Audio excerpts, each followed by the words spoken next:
You're listening to Chillworthy, a podcast where two best friends discuss mysteries, murders, and anything in between for your enjoyment. So if you're ready to hear some chilling and unsettling cases, you're in the right place. Happy listening. Hello, everybody. Welcome back to another episode of Chillworthy with Brent and Talia. Hi, everybody. How you doing today? I'm doing very well. How are you? I knew that was good. I was going to say you're going to say, I'm doing good. How about you? I'm doing fine. Good. Right before we started, you told me you were reading a book that I read, but didn't tell me what. What would that be? Yes. So we used to live here. Do you remember? Lesbian couple. I was going to say, yeah, I know you used to live here. Yes. Yeah, of course I remember. Well, I'm not loving it. You did really like it. Which doesn't surprise me. All right. Because we have completely different tastes in books. True. Yeah. Now, you read this, listened. Listened? I listened. Right. Yes. I think it would be. And you looked. Right. Well, right. I haven't You're finished. looking. Right. Correct. Thank you. Well, where are you around? Like, what's going on? So she's at the neighbor's house, Heather. Oh. She walked. So weird things have started happening. For sure. Yeah. And I think I don't want to dive too deep on my thoughts here or online because I'm there. I'm always scared that I'm going to stumble across something that ruins the surprise. But I just feel like I'm going to say something and I'm not going to look at you because I don't want your face to give it away. So like there was just a phone call between Eve, correct? Eve? Yeah, because her name's Evelyn. Eve and Charlie. And so far, Charlie has been wonderful. I really like her. But I'm getting the vibe that Eve is an unreliable narrator, which I don't really care for books like that. But also they have, definite positives because they typically will knock me on my ass. But there's just something about... Like The Woman in the Window. Absolutely. But I loved that book. Oh, that book was freaking... Loved it. Fantastic. Yes. That was an excellent book. And you absolutely knew right out of the gate. Well, not right out of the gate, but pretty soon after starting, she was an unreliable narrator. But I still loved it. This is... Eve is like kind of a sick ticket, and the things that she's going on about, and since she was a kid, and it's very sad, but like just not terribly stable. And okay, so I have to stop looking at you again. So she just calls Charlie because she comes downstairs. Thomas is, making breakfast. Those and freaking people. Still not leaving. Right. Very strange, which I don't think they're as awful as she is acting like they are. The whole thing is definitely weird, though. I would want them out of the house, too. Yeah. But they're not awful by any means. I think No. Thomas is a hoot a little bit. Wife is terrible. Anyway, kids aren't great. So she comes down and he's like, oh yeah, Charlie had to go into town. So that's throwing me because then, so she calls, so her phone's like broken. She goes up to the neighbor, calls Charlie. The vibe I'm getting from this phone call is that they're like broken up and Eve is sort of this like hanger-oner, like she won't accept that the relationship is over. And Charlie just acted so strange on the phone. And it sounded like, she commented that she covered it as she was talking to somebody else who was in the background. And I'm thinking, is Charlie in a new relationship? And like the time frame is cajarbled. Like she didn't just see Charlie the night before. She's getting timing. It's not wired correctly. Missing time. Thank you. Things Yes. of that nature. So that's where I'm at. Mm-hmm. But it's, and those blurbs that are like, there's a Wikipedia post, hypothermia, night terrors, the fire in this city hall that destroyed the property records, and then the hospital having a fire. Like, those are annoying me, these little inserted bits. So that's all I gotta say. Yeah. Well, people seem to love the book. They freaking did. Exactly. Wonderful reviews. People love this book. Yeah, I thought it was good, but you can let us know afterward. Right. It's easy to get through, I will say. It's like a quick read. I do like that. Yeah. Yeah. I off the recommendation of somebody from YouTube. I thought you were just going to say off the record. I was going to say, no, that doesn't have to be that serious. Off the recommendation of somebody from YouTube. And I don't even remember who this was. It's not the normal girl that I always am watching. Yeah. She's got, but you know, she also, like, some of her recommendations are like, she likes like gory. What's it called? Really gory. Yes. Yeah. So blood and gore. But anyway, this person recommended this book called, which is what I'm currently listening to. Yeah. Red in Tooth and Claw. Red, like R-E-D. Red like the color, yeah. And it's like this, because this is not my genre. It's a Western. Right? Gross. Right. A Western supposed to be, from what he said, horror. I haven't seen 1 ounce of horror in this book. How far are you? I think I'm 80% through. So, oh my God, that makes me think at the end is going to be like really knock you off your ass and scare you. Well, probably not scare you, but it would scare me. Speaking of nothing exactly. Guess we won't hear the synopsis. Oh, you finished? You didn't finish it. No, but what's it about? Of what? Could I tell you what the book is about? Before we're back to you, that was about 30 seconds that I got to speak. Speaking of nothing. Get out of here. Go ahead. Just really quickly for anyone who's interested. Absolutely. The book is about, like I said, it's like a Western, and there is the main character's grandfather dies. The grandfather, he's the only family she had left, but he raised her in the disguise of being a boy. Ooh. Because in this time period and in this town, the idea of a young, because I think she's only 16 maybe, a young girl being on her own is a lot more troubling than a young boy being on his own. On her own, like, what do you mean? Traveling? Meaning like, no, like being like the grandfather dies and now she's all legit, by herself. Okay. Like she would be like married off maybe without a choice and stuff like that. And like, you know, the boys have a little bit more leeway and stuff. And so she's kind of like been in this role as acting like a boy for many, well, forever basically. But the mayor is kind of like sleazy and comes in, and because I'll call him he, because that's what, you know, everybody thinks of him as, because he is only 16 or 17, they send him away to like this outpost where it's basically like they do a lot of work. I don't know. And he sends... Like construction work? No, like just like farming, and like it's kind of like a religious place. And he sends the main character away until they're 18 so that they can come back. And I mean, there's a couple, you know, there's some weird characters out there. She's making some friends. But I'm like, what are we doing here? Well, what am I doing here? But at this point, and I mean, if this was happening at 30% and I was that disgusted, I would have stopped. But at this point, I'm at like 80%. I will see it through at this point. Absolutely. So, anyway, that's what the book is. Well, so are we talking... No, wait. Western. Is that like Dr. Quinn Medicine Woman times, would you say? I don't know. I don't even know when the hell that was. I But, don't you know, either. I'm saloon picturing doors like and Fievel Goes such. West. Oh. You know? So. Right. But anyway, so yeah, that's my latest book. I still am curious with how far you are and how it was described. Do you think you started the wrong one accidentally? That No. just took...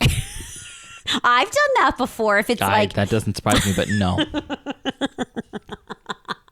Oh, another one. Oh, that tickles.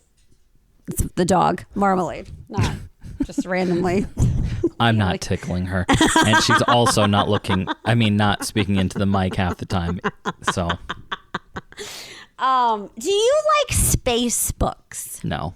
How do you know that? I don't.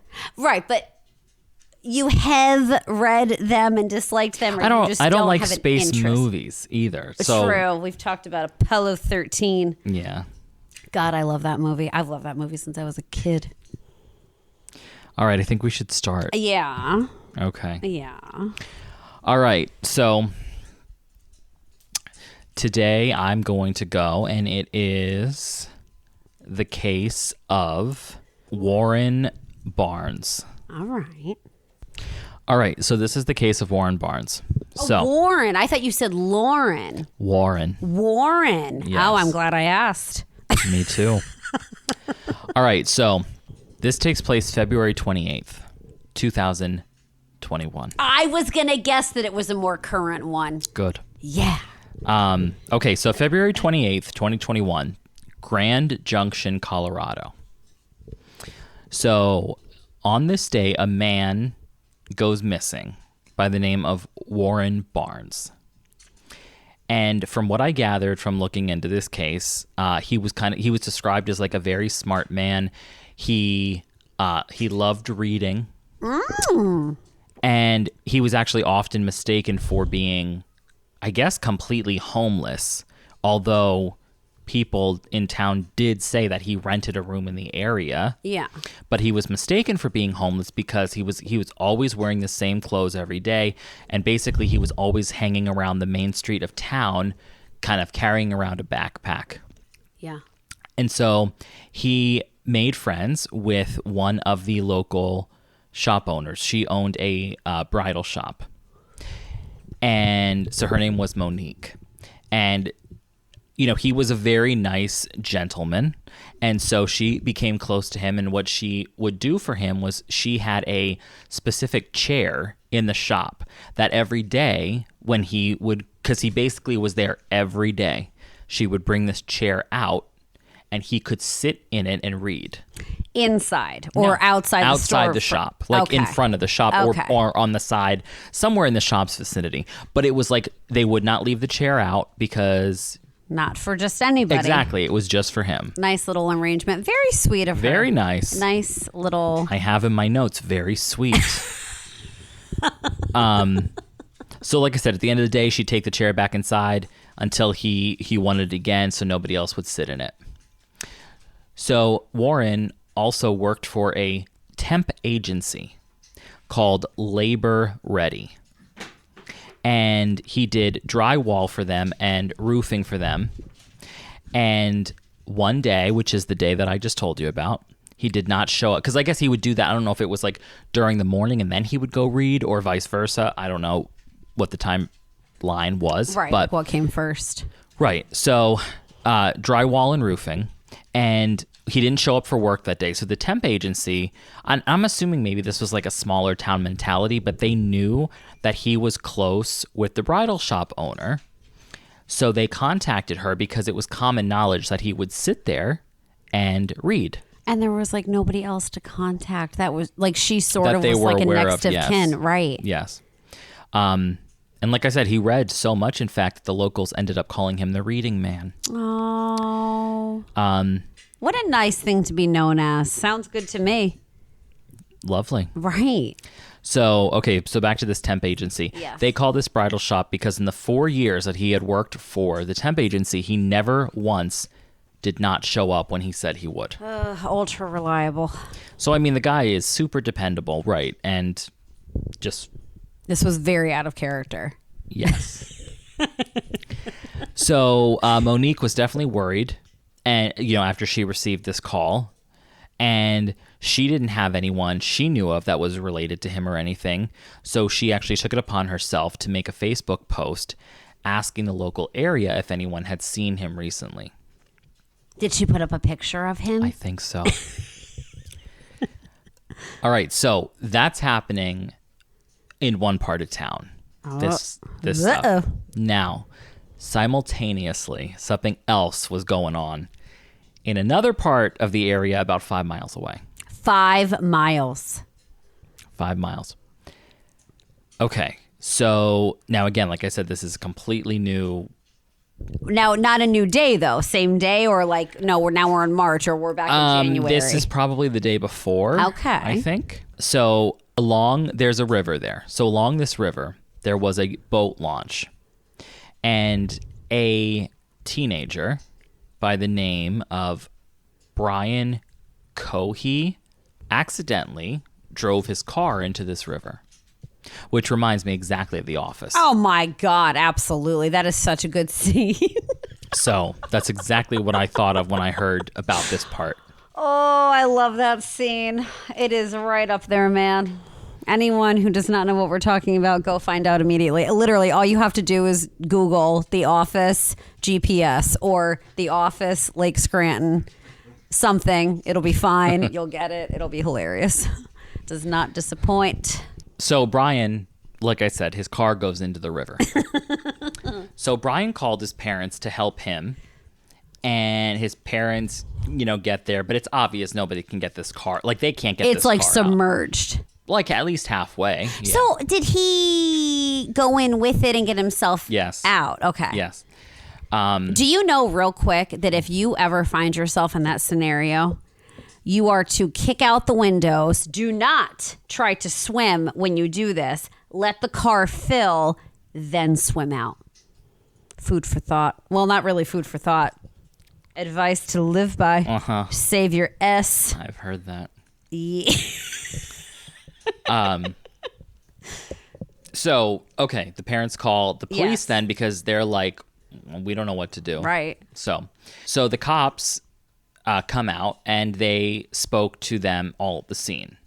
And basically they questioned him about why he was there. And he said he just needed to get away and have some time to think. No, wait a minute. Why he was where? At the lake? Yeah. Or the river? Yeah, like why were you parked on the boat ramp? Oh, yes. Right. Strange. No boat. Yes. Yeah, good call. I forgot about the boat launch part. Okay. So from these reports, though, both the cops and the family were very cordial with one another. And eventually, Brian was able to head home because his mom, was saying like, it was the middle of the night at this point. The kid's freezing because he's soaked. And she's like, do you really still need him here? Whatever. So the cops let him go and stuff. So Brian was able to head home with his parents to dry off and have some soup. Something like that. Oh my gosh, Mary Poppins when she has their socks on the radiators drying. It's a nice scene. Spoonful we're of not in Mary Poppins world, medicine. that's for sure. So yes, he goes home, whatever, dries off. Like he's basically now going to bed. So the police, though, were still stuck out there because they couldn't get the car out either. So they had to call, like, I don't know, a tow truck or fire department, whatever, somebody who could do this. So eventually the parents come back at the scene around 3 a.m. without Brian. He's still in bed. Yes. So at this point, there's a crew now that's on scene working to retrieve the boat from the river. And this is where things take a darker turn. So as they're doing this, they discover something pretty troubling. So the police officers point out to the parents that at the back of the bumper of this car, it has a quote-unquote lot of red on it. That stayed on it even in the water. Right, which I found to be fascinating too, but yeah. Right. So much red, in fact, that the red stuff was dripping from the bumper. Get out of here after it's submerged in the river. Right? The whole thing was in the river. Right. Well, I'm assuming maybe the red was dripping off with the water when they pulled it out. Oh, like if something was in the trunk. Well, I'm saying at this point the car is out now. Yeah. So I'm just saying. I guess they're saying there was so much red stuff on the bumper that it was dripping off with the water. Yeah. I don't know. Yeah. So they believed that it looked like blood, but they didn't have any. What would I say? Like confirmation of that. Right. And especially it being in the back of the car, unless it was coming from the trunk. Oh, you know what I mean? Right, and yes. I guess you could back up into something. Yeah. So the officer was talking to the parents and speculating that maybe Brian accidentally injured himself as he was like escaping from the car earlier that evening. Like maybe he cut himself or something. Right. So the mom calls him right away and he does pick up and she asks him if he's okay and if he's injured. And he says like, that he's fine. He doesn't have any cuts on him or anything. And then she tells him about the supposed blood on the bumper. And he acts just as surprised as his parents do about this. So basically everybody is just surprised and in Disbelief? Absolutely, about this potential blood. Most bizarre. So eventually the car is completely retrieved from the river, but everyone is still very interested in this mysterious red liquid. So the police ask the parents if they can take a look inside the trunk. And the parents have no objection to this. But there was a problem because it appears that Brian, and I'm assuming this was like an old car, because it said that the cops couldn't get into the trunk because it had been locked. Oh, you needed the key. It Right. wasn't like a button. Right. Yeah, good call. And so it seemed like Brian had locked the trunk before he let the car slide into the river. So for whatever reason, and I'm assuming like maybe there wasn't like probable cause or something, like they didn't just bust into the car to do this. Right. So the police didn't break into the car or anything, to take a look. But the next morning, the car was released back into the custody of Brian's parents. So after getting the car back, Brian's dad, who was also named Brian, so Brian Sr., decides that he is going to clean up the car. And I gotta say, I mean, these parents seem very nice, very understanding, Invested, yes. right, about all this stuff. So the dad took a wet vac and started, sucking up the water and mud that had made its way into the car. So he did this on Saturday, and on Sunday he went back to continue cleaning it up. And when he went to use the wet vac in the glove department, he discovered that underneath the water, that was still because the water was still pooled in the glove box. Right. He discovered that underneath the water, there was a large kitchen knife. Jeez. So the dad moves that to the side. The dad moves to that side of the car. And when he opens the passenger side door, he also finds that in between the seat and the door is a wallet that does not belong to his son. Oh. So the dad takes the wallet inside and opens it up, and he sees that there is a business card in the wallet.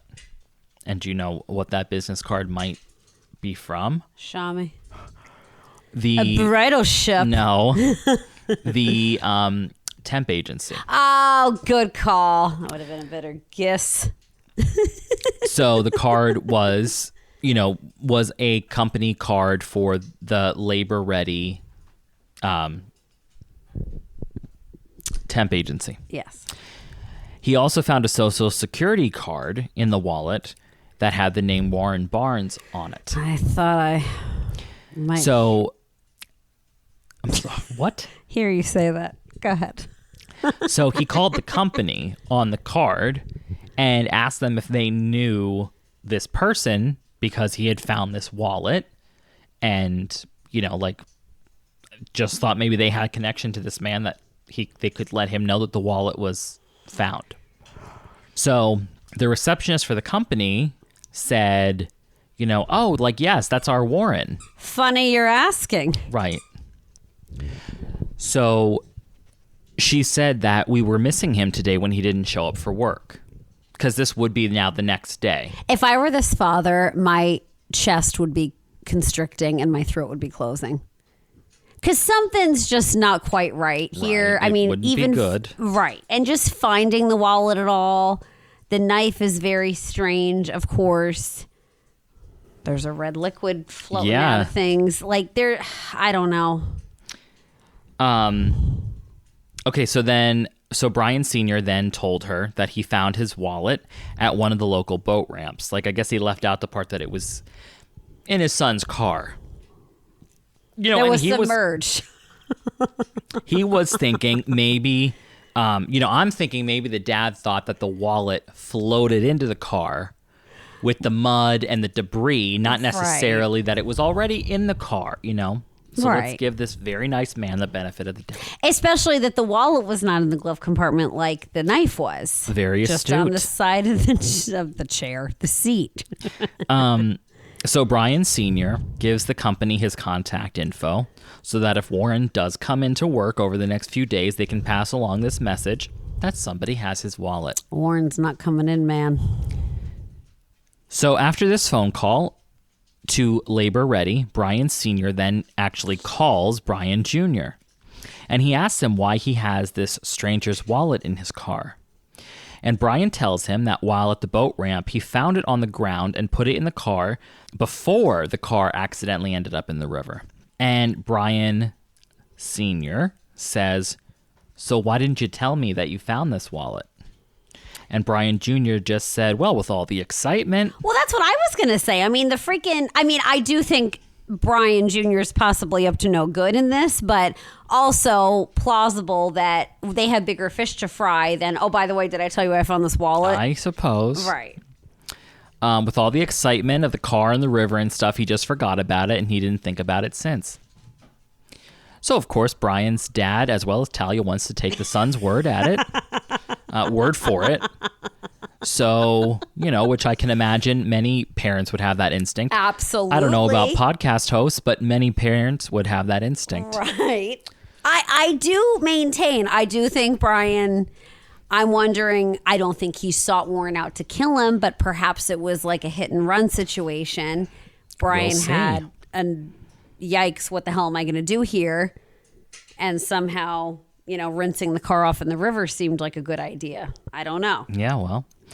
So while this conversation is happening between both these Brian's mother, now again, we have another simultaneous thing happening. Lots of stuff is going on in this town. Right. Brian Jr.'s mother, whose name is Terry. Terry. With an I. Okay. She ran a child care center out of their home. I thought you were going to say a Chinese food restaurant. And she was about to make a pretty wild discovery. Grisly. Yes, quite grisly. I can't even speak. Grisly, yes. In Brian's room. Shit. So she found what she believed to be, in his closet, a human head. Good God. Wrapped up in a plastic bag. You've got to be kidding me. First of all, I'm not kidding you. I thought you were going to say the trunk. I'm fixated on the trunk of this car, but clearly I don't think anything's in the trunk except maybe the body now hearing this. Well, that's a pretty big thing. All right. Well, But I'm thinking nothing must be in this trunk. However, if there's still red liquid coming out, I still feel like potentially something's in the trunk. Right. But now I'm thinking, all right, this is clearly not a hit and run. If this is like a human body that was decapitated, how old is Brian again? In high school, correct? I wish I had that exact. I think it was like he was 16 or 17. I was thinking 16 to 18. Even 16 to 20. This is like psychopathic. Like a car, I suppose a car could decapitate somebody, but the fact that there was the knife in the car, I mean, Brian Jr. does not appear to be wrapped too tight if he's freaking cutting people's heads off in town. I agree. I do. All right, so back to Brian's mom, Terry. So like I said, this is happening simultaneously where she thinks she found a human head sitting in her son's closet. Nothing to see here. Well, the opposite of that, actually. Yeah. And so what she does is, because there was also another bag, but after she, like, whatever, I guess, moved the one bag around and saw like that there was an ear coming out of it, she wasn't looking into any other bags. I mean, I would have thought it was like a mask or something. Like, Well, I don't think she was completely sure either, but I mean, a head is a head is a head. Yeah. There's some weight to that, I suppose. Right. So, now Brian Sr. had just hung up with Brian Jr., and now she calls him. I think he was the first phone call, actually, that she made. And so I guess from what I saw, I guess at this time they did not live together. The parents? Yeah, so I don't know if they were separated or it was just a weird situation, like, or that it had something to do with the childcare business and maybe she stayed at this other house. Mm-hmm. I don't know, but basically Brian Sr. was at the house he resided in cleaning this car, and she was at the house that apparently she resided in where she had the head. Right, yes. So teamwork. She calls him and says, "You have to get over here immediately."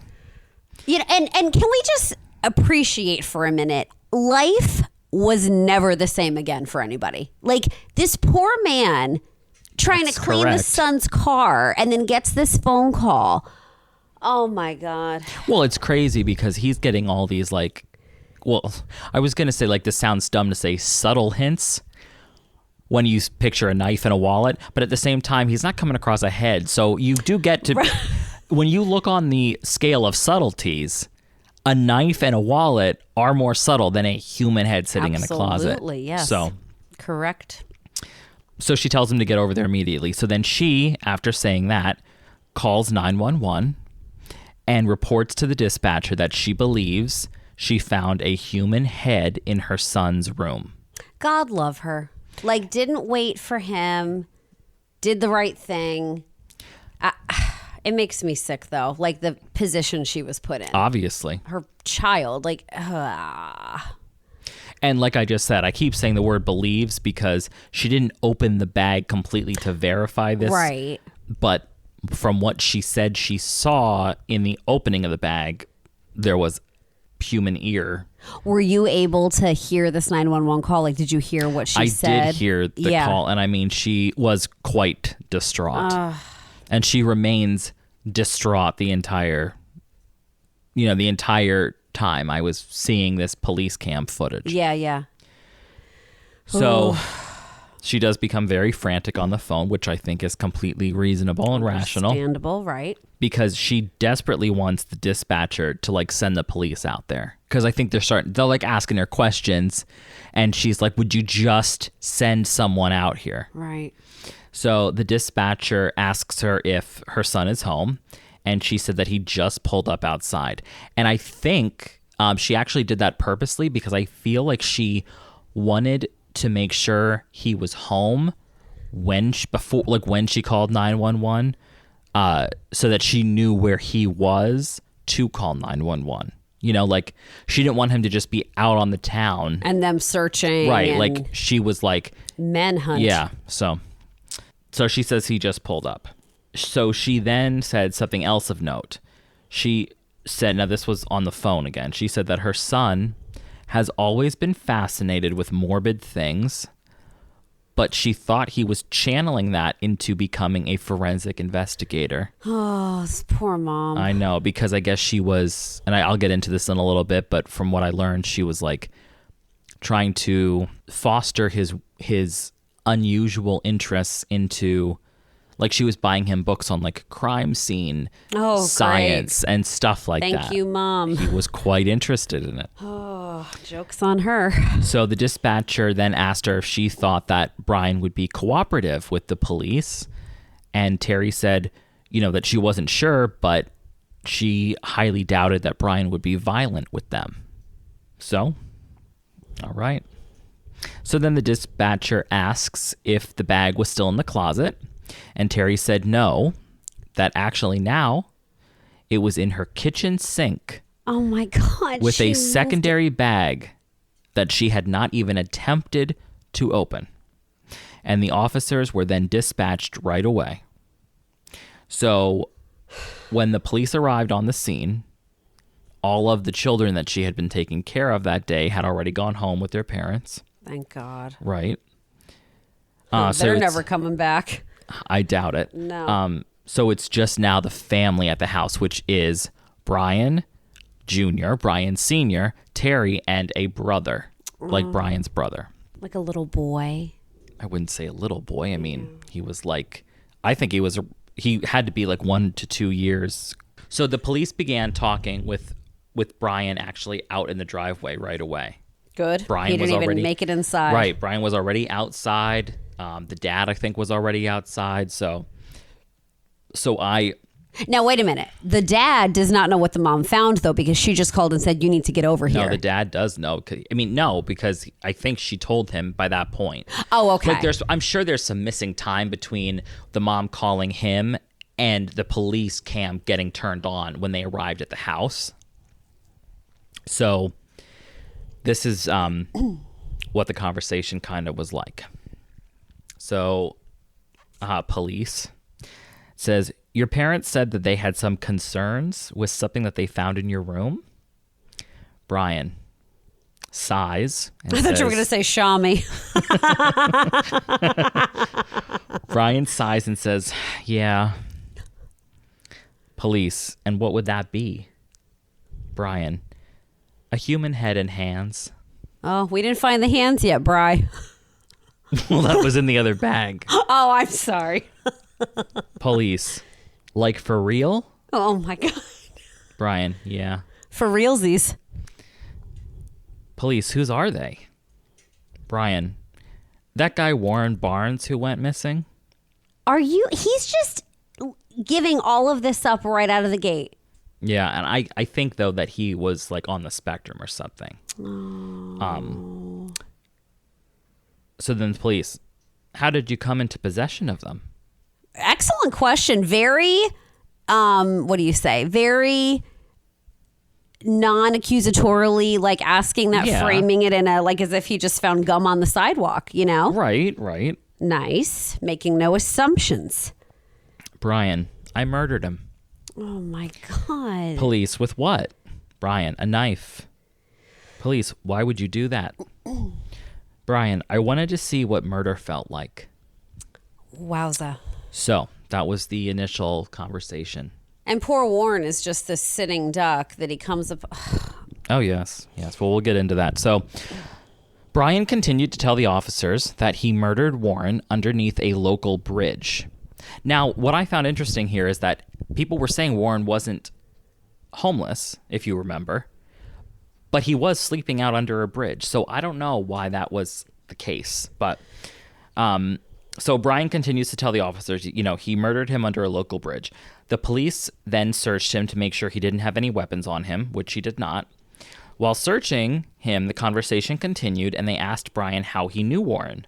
Brian said that he was driving around and he saw an odd shape on the railroad tracks by this road. He went to investigate it and he saw that it was this man, who was Warren Barnes, sleeping. He then killed Warren. Brian then said he tried to dispose of Warren's body in the river, hence how his car accidentally ended up in the river. The officers then asked where the rest of Warren's body was, and he said down the river. The police then had Brian sit in the back of one of their patrol cars while they went to speak to the parents. And from what I saw, Brian's interaction with the female officer who was taking him to the truck was like super cordial, very relaxed, Polite. Yes. Like not very unsettled, it sounds like, at all. No, I mean, he said he didn't feel great and had anxiety. Who wouldn't? Exactly.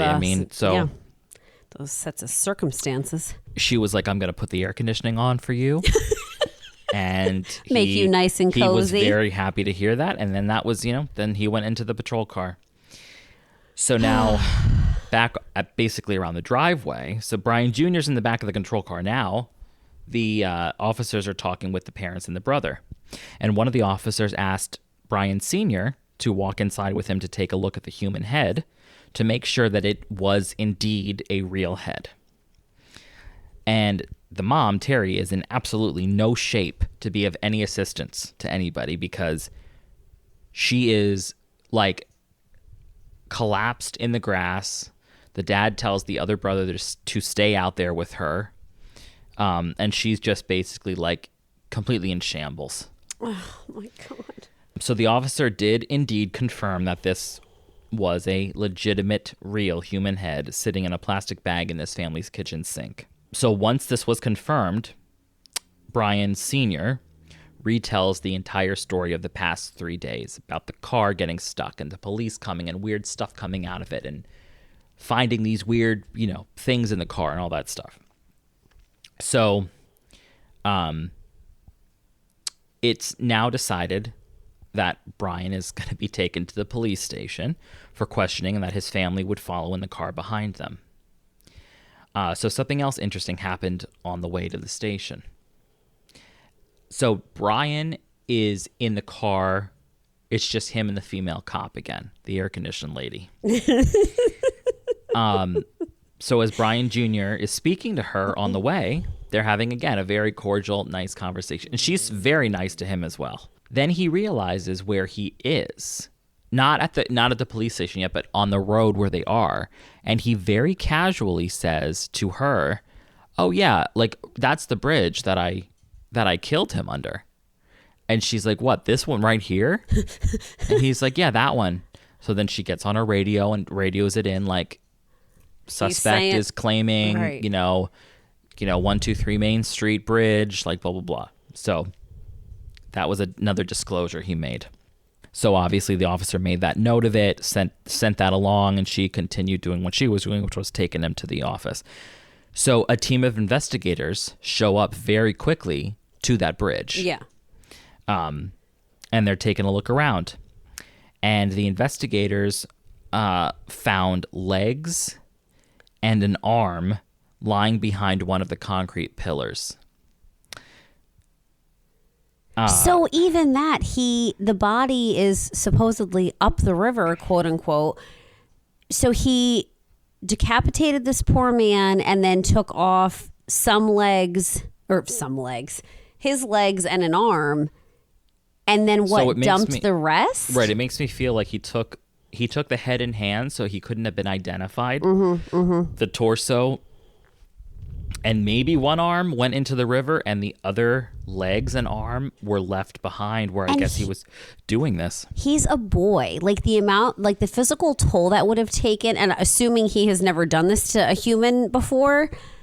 I mean, what a thing to set out to do when you see this figure in the dark that you don't know what it is, and you just decide, wow. I know. It's a very...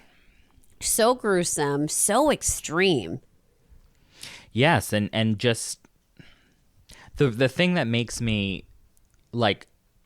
It's sad on one aspect because, like I said, the way that this boy was acting... was not like a crazy person. Right. Actually, in fact, he was acting so laid back and polite that he was never even put in handcuffs. Like, they took him into the car, handcuff free. They didn't cuff him in the car.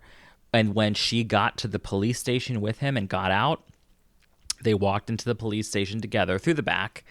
And he actually said, "Are you okay that I don't have handcuffs on?" And she said, "Yeah, I'm okay with it." Like that really was taking a chance, though. He could have snapped at any moment. I know, but I think it was just how incredibly, like, detached this person was in front of them from the person that would have been able to do what they did. But even that detachment, I feel like, shows how unstable he kind of was and potentially unpredictable, and that she was by herself with him. It's not even like she had another officer with her as backup. Well, once she got to the police station, I think there were other officers like in the parking lot too. But I'm just saying, like,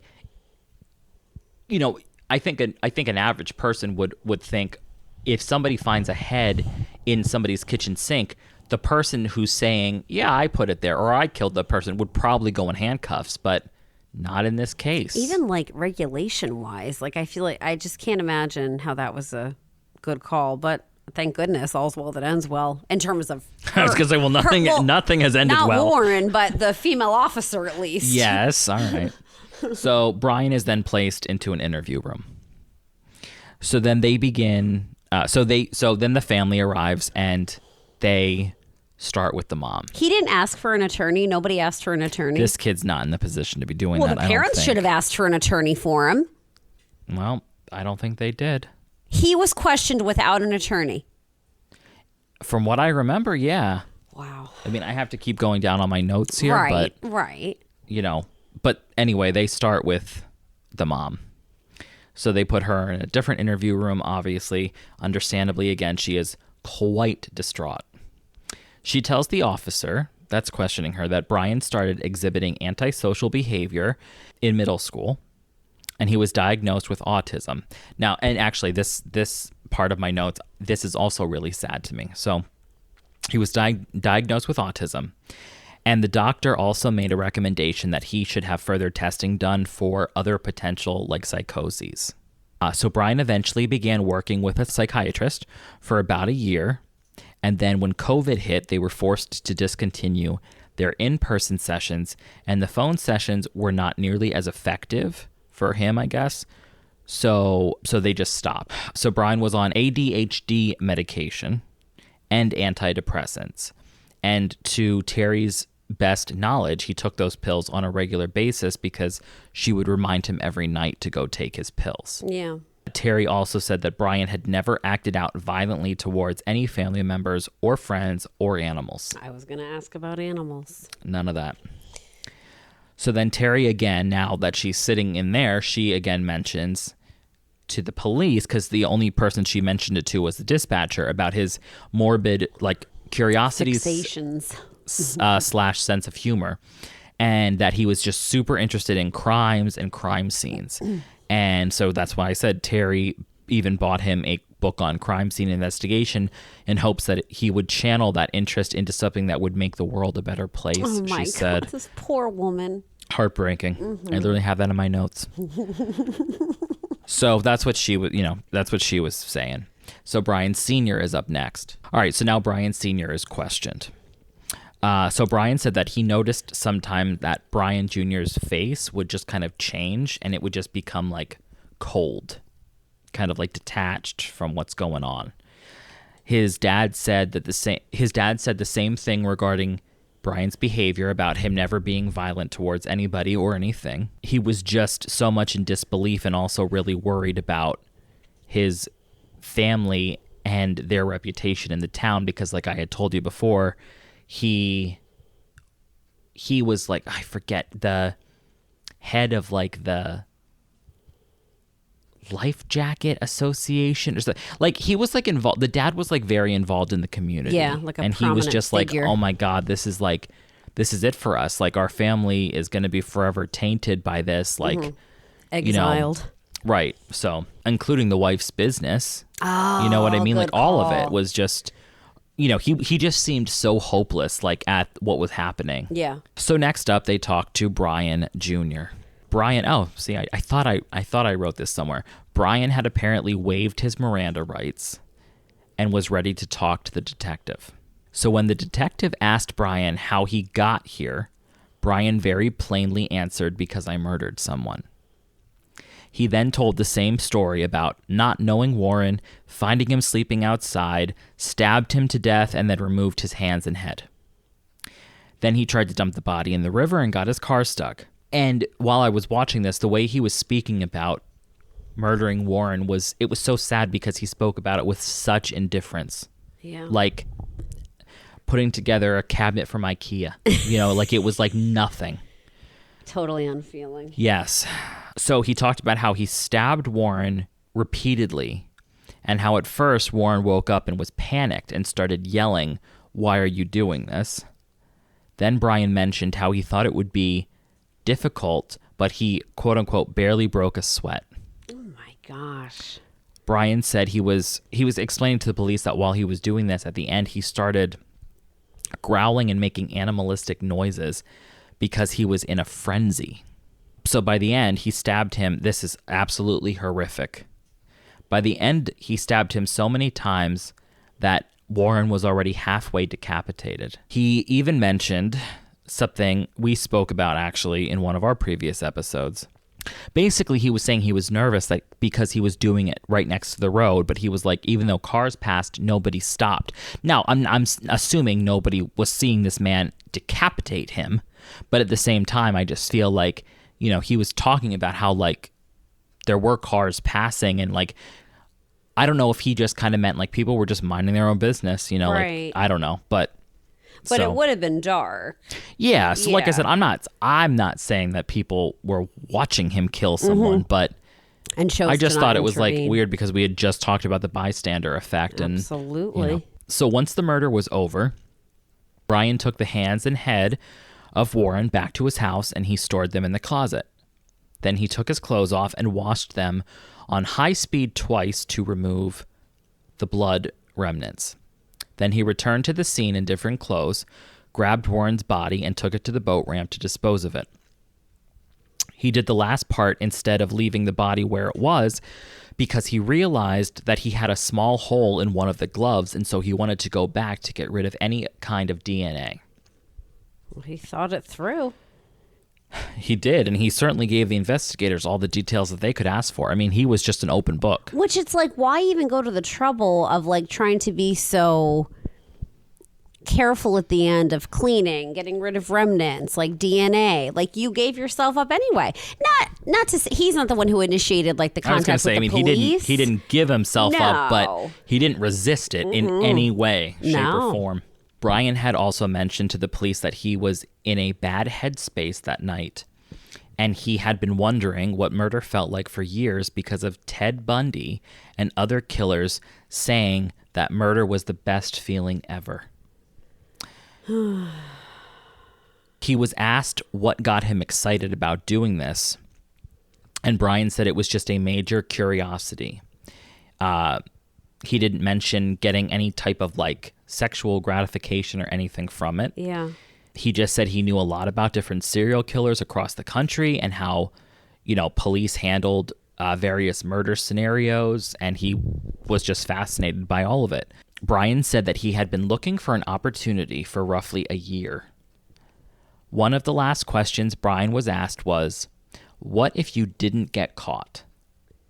And Brian said that although he would have been extra cautious about what happened, he didn't have plans to ever do this again, because he reiterated he was just curious about what it felt like, and he had no interest in being a serial killer. Well, in that case, now he knows. I'm just reporting. Brian expanded on this thought a little bit by saying that he never came close to murdering anyone in that year before Warren, but that he would take notice to women walking down the street as he would be driving around, and he would have two simultaneous thoughts. The first thought, I would like to take that girl home and make her feel good. Okay. Fine. Honorable. That's one word, yeah. And the other thought he would have would be, I wonder what her head would look like on a stick. Okay. So they are very different thoughts. They surely are. One less honorable. Two different ends of the spectrum. So Brian's case went to trial, and he pleaded not guilty due to insanity. The hearing lasted for 12 days, during which Brian's attorney argued his mental issues left him unable to differentiate wrong from right. So he eventually got an attorney. Well, yeah. After 2 days of deliberations, the jury found him guilty of first-degree murder. Brian was then sentenced to life in prison with no chance of parole. And just to end this, I thought this was very, very sweet and, of course, sad, but to end where we started with Warren. Yeah. Warren was remembered by his community by having a statue made, and the statue was of a tree with some books sitting under it on a chair, and it was placed in front of the bridal shop where he would read every day. And one of Warren's mantras was inscribed on it, and I guess the mantra was, quote unquote, and you also, and that's like inscribed on one of the books. That's beautiful. What a beautiful remembrance, and just that they all banded together as a community and did that for him, where I feel like he kind of was such a lost soul in some ways and like a wanderer, but that they honored him. But I kind of feel like maybe I think he was more of a wanderer than lost. Like he seemed to have a routine and a job. Yeah, true. A place to stay. Well read. It wasn't like he was just kind of, I don't know. And that's why I said I'm still confused as to why he was sleeping on the railroad tracks when they had already made the determination earlier on that he did rent a room. So, but I don't know. Not all those who wonder or lust. Truer words have never been spoken. No, but seriously. Yeah, I agree with you. You're right. But, so, obviously, may he rest in peace. Oh, absolutely. And that's the case of Warren Barnes. That was terribly sad. Yes. For all involved, obviously, especially Warren. Final thoughts? That one was Extremely sad. Wow, you've never given me a final thought I know. before. New season. Turning over a new leaf. Right. But for what a horrific end that Warren met, and it wasn't even like he, I don't know, that like he got into a verbal argument with Brian, or they ran into each other as they were crossing the street and it just went badly. Like literally, what is it? Wrong place. I knew somehow we were going to get back into this. Wrong time. Yes, wrong place, wrong time. Trying to sleep. And it's like, you think of waking up from a nightmare and how awful that is. You're literally waking up to being murdered. I know. And just how Brian just snapped, like just absolutely snapped. No, question. It didn't sound like that he had ever done this before. Obviously, he said he never did it before, but that they had no reason to suspect it. It didn't sound like they never came up with other victims. But then my question is, do you think that this counts as snapped if he was preparing for a year? Like, that's what I'm wondering. Was he really preparing for a year? Well, I don't know. Why would he lie about that part if he's telling the truth about everything else? Yeah, you're right. I'm just saying, like, snapped to me sounds like, your Heat wife, of the moment. like finds out all of a sudden that you cheated and she stabs you 6 times with a kitchen knife. Right. But like, if she found out you cheated and she waited a year to do it, would you still say she snipping. snapped? Right. So that's why I'm like, yeah, I guess. Isn't that a show, Snipped? Yes. Yeah, I never saw it. I haven't either, but yeah. But anyway, so yeah, I don't know. It's just that's that kind of thing though, where it's like there's so many different versions of what a killer can look like. Yes. And somebody who, seems unassuming. Right. Very mild-mannered, obviously, as we talked about, on the spectrum. So, like, yes, he had a little bit of unique qualities about maybe what he was interested in. But the idea that for an entire year he had this intention and was just capable. Waiting for the opportunity. And I don't know. That's just, that's something else. I just feel like this is also so multifaceted in the way that he did it, that he didn't, somehow acquire a gun, shoot him and kill him, and that was it. Right. Which maybe to acquire a gun, that would have been a little tricky for him. I'm not sure. Knife is obviously an easier accessible weapon, but he also didn't just stab him. Like the fact that he stabbed him so many times. Right. Like I know. Between the amount of times leading to the almost decapitation, seeing the decapitation through, then, let's actually start on his extremities now. Like, it was just... Ooh. Yeah, it was a long process. It wasn't like stab him once, run away, hope you did it. Yes. Oh, okay, so. I got to see what that's like now. Right, no. Insane. That was really disturbing. Yes. Good job. Well, thanks. Mm-hmm. Yeah. We are happy to be back with everyone. Surely. We hope you feel the same. Yeah. And of course, as always, stay safe. And stay chill. Bye. Bye, everyone. You've just listened to Chillworthy. Thank you for joining us on this latest episode. While we strive to keep our discussions engaging and lighthearted, we also wanted to take a moment to acknowledge the real lives and events that are at the heart of these stories. We try to approach each topic with a sense of curiosity and respect, fully aware of the impact these events have had on the individuals and their loved ones. Our goal is to honor their memories by keeping their stories alive and shedding light on the mysteries that surround them. If you enjoyed this episode, please remember to subscribe, rate, and leave a review, and don't forget to join us on the next episode of Chillworthy.